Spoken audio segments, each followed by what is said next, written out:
بسم اللہ الرحمن الرحیم۔ اللہ تعالیٰ نے زمین پر اپنے برگزیدہ بندوں کو بھیجا تاکہ وہ انسانیت کو ہدایت کا راستہ دکھائیں۔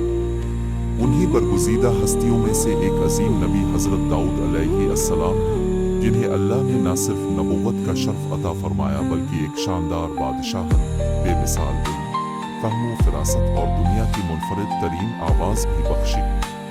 آپ کا ذکر قرآن پاک میں کئی مقامات پر آیا ہے اور آپ کی زندگی ایمان، صبر، عدل اور اللہ کی یاد کا ایک روشن مینار ہے۔ حضرت داؤد علیہ السلام بنی اسرائیل کے نبی اور بادشاہ تھے۔ آپ حضرت یعقوب علیہ السلام کی نسل سے ہیں۔ اللہ تعالیٰ نے آپ کو وہ ختم ایمانی اور روحانی بصیرت عطا کی کہ آپ کی شخصیت دنیا اور آخرت دونوں میں ایک مثال بن گئی۔ آپ کی زندگی کا آغاز ایک عام چرواہے کے طور پر ہوا، جو دن رات اللہ کا ذکر کرتا، بکریاں چراتا اور گہری وادیوں میں اللہ کی حمد کے نغمے سناتا۔ آپ کی آواز ایسی تھی کہ جب آپ زبور کی تلاوت کرتے تو پرندے آسمان سے اتر آتے، درخت جھومتے اور پہاڑ بھی آپ کے ساتھ اللہ کی تسبیح کرنے لگتے۔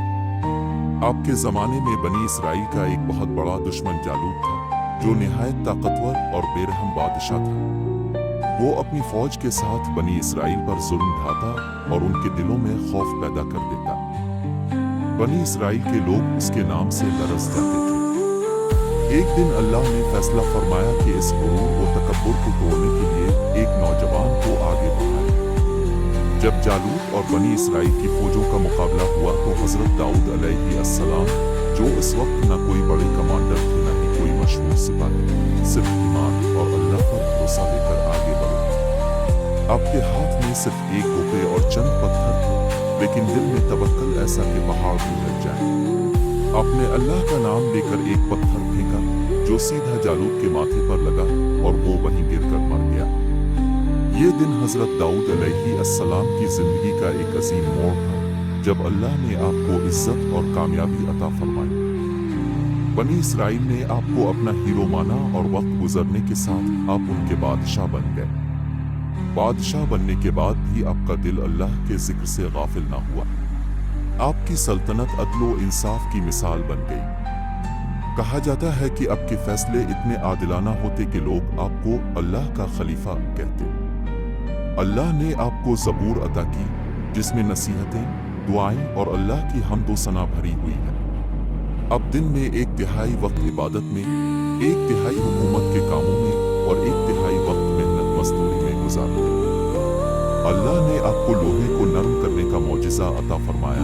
اب بغیر آگ کے لوہا موم کی طرح موڑ لیتے اور اس سے زرہیں بناتے۔ یہ زرہیں آپ اپنی محنت سے بناتے اور اپنی روزی کماتے تاکہ کسی پر بوجھ نہ بنے۔ حضرت داؤد علیہ السلام کا سب سے نمایاں وصف ان کی توبہ اور عاجزی تھی۔ اگر آپ سے کوئی خطا ہو جاتی تو آپ اتنی عاجزی سے اللہ کے حضور رو پڑتے کہ زمین بھی گواہ بن جاتی۔ آپ رات کے آخری پہر اٹھ کر طویل قیام کرتے اور آنسو بہاتے۔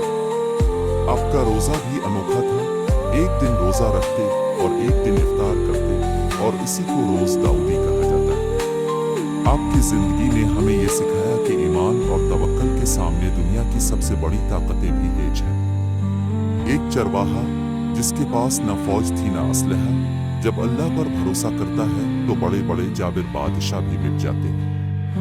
اور جب انسان کو عزت اور طاقت ملتی ہے تو اسے اللہ کی یاد، انصاف اور عاجزی کو اپنا زیور بنانا چاہیے۔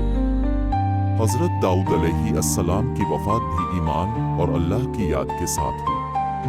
آپ کے بعد آپ کے بیٹے حضرت سلیمان علیہ السلام کو بادشاہت اور نبوت ملی۔